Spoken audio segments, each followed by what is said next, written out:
ഉന്നതിയില്ലാത്ത ആദിവാസി ഉന്നതികളുടെ ജീവിതം തുറന്നു കാട്ടിയ റിപ്പോർട്ടർ ലൈവത്തോൺ. തിരുവനന്തപുരം കിളിമാനൂരിലും കണ്ണൂർ ആറളത്തും വയോധികർ ഉൾപ്പെടെ കഴിയുന്നത് ടാർപോളിൻ ഷെഡുകളിലാണ്. ചോർന്നൊലിക്കുന്ന വീടുകളിൽ ദുരിത ജീവിതത്തിലാണ് കോഴിക്കോട് വിലങ്ങാട് ഉന്നതിയിലെ മനുഷ്യർ. ഇടുക്കിയിലെയും കൊഴിഞ്ഞാമ്പാറയിലെയും ആദിവാസി ഉന്നതികളിലും സ്ഥിതി വ്യത്യസ്തമല്ല. തിരുവനന്തപുരം കിളിമാനൂരിൽ 14 കുടുംബങ്ങളാണ് മണ്ണിടിച്ചിൽ ഭീഷണിയിൽ കഴിയുന്നത്. കൊല്ലം കുളത്തൂപ്പുഴ കൊച്ചരിപ്പയിലെ ആദിവാസി ഉന്നതിയിലും കോഴിക്കോട് വിലങ്ങാട് അടുപ്പിൽ ഉന്നതിയിലും സ്ഥിതി വ്യത്യസ്തമല്ല. ജാതി സർട്ടിഫിക്കറ്റ് നൽകാത്തതിനാൽ ദുരിതം പേറുകയാണ് പാലക്കാട് കൊഴിഞ്ഞാമ്പാറയിലെ ആദിവാസി കുടുംബങ്ങൾ. ഇടുക്കി നെല്ലിപ്പാറക്കുടി ഉന്നതിയിൽ ദുരന്തം ഇരട്ടിയാക്കുന്നത് കാട്ടാനശല്യമാണ്.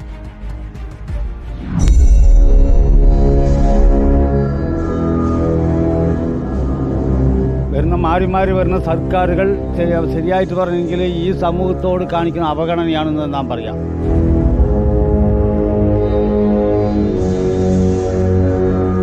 പഞ്ചായത്ത് മെമ്പറോ ആരും കണ്ടിട്ട് കാണാത്തമായിരിക്കാണ് നടിക്കുന്നത്, അല്ലാതെ വേറൊന്നുമല്ല.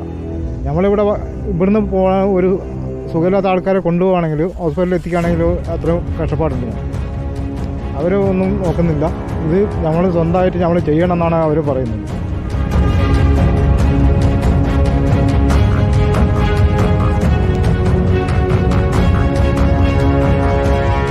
ഹോസ്പിറ്റൽ കേസുള്ള ആൾക്കാരെ ഞങ്ങൾ എന്താക്കണം, കസേരയിൽ ഇരുത്തിയിട്ടോ എങ്ങനെയെങ്കിലുമൊക്കെ ആക്കിയിട്ട് 3-4 പേര് ചേർന്നിട്ട് ഏറ്റി പിടിച്ചുകൊണ്ട് വേണം അങ്ങോട്ട് പോകാൻ.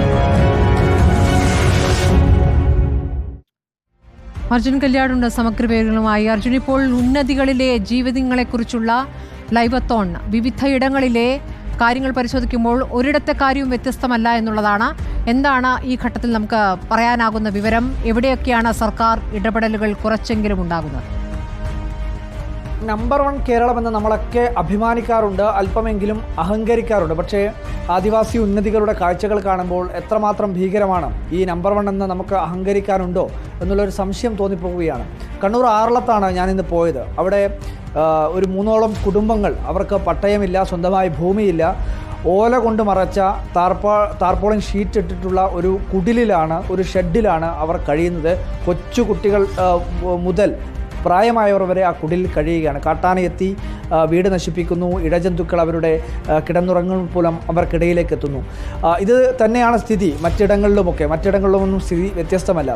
കോഴിക്കോട് വിലങ്ങാട് ഇതാണ് സ്ഥിതി. അതുപോലെ തന്നെ തിരുവനന്തപുരത്ത് കിളിമാനൂരിൽ 14 കുടുംബങ്ങൾ അവരുടെ വീട് എപ്പോൾ വേണമെങ്കിലും മണ്ണിടിച്ചൽ ഭീഷണിയിൽ തകരുന്ന അവസ്ഥയിലാണ്.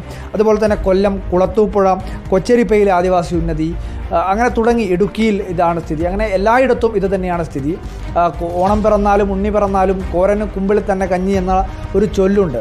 ആദിവാസി ഉന്നതികളുടെ കാര്യം വെച്ച് സംസാരിക്കുമ്പോൾ ഇപ്പോഴും കോരന് കുമ്പിളിൽ തന്നെയാണ് കഞ്ഞി വിളമ്പിക്കൊണ്ടിരിക്കുന്നതെന്ന് വേണം നമുക്ക് മനസ്സിലാക്കാൻ. ഈ ഒരു ദുരിതത്തിന് വലിയ മെട്രോ സ്റ്റേഷനുകളും വലിയ ആഡംബര സൗകര്യങ്ങളും വലിയ മെക്കാഡം ടാർ ചെയ്ത റോഡും അതൊക്കെ അത്യാവശ്യം തന്നെയാണ്. പക്ഷേ അത്രയും വികസനപരമായി മുന്നേറിക്കൊണ്ടിരിക്കുന്ന ഈ കേരളത്തിൽ ഏറ്റവും അടിസ്ഥാന വിഭാഗം, ഏറ്റവും പാവപ്പെട്ട ജനങ്ങൾക്ക് ഒരു നല്ല വാസസ്ഥലം സമ്മാനിക്കാൻ നമ്മുടെ സിസ്റ്റത്തിന് കഴിയേണ്ടതില്ലേ എന്നുള്ള ചോദ്യമാണ് ഇന്നത്തെ റിപ്പോർട്ടറിലൂടെ ലൈവത്തോണിലൂടെ നമുക്ക് വ്യക്തമാക്കാൻ വേണ്ടി കഴിഞ്ഞത്.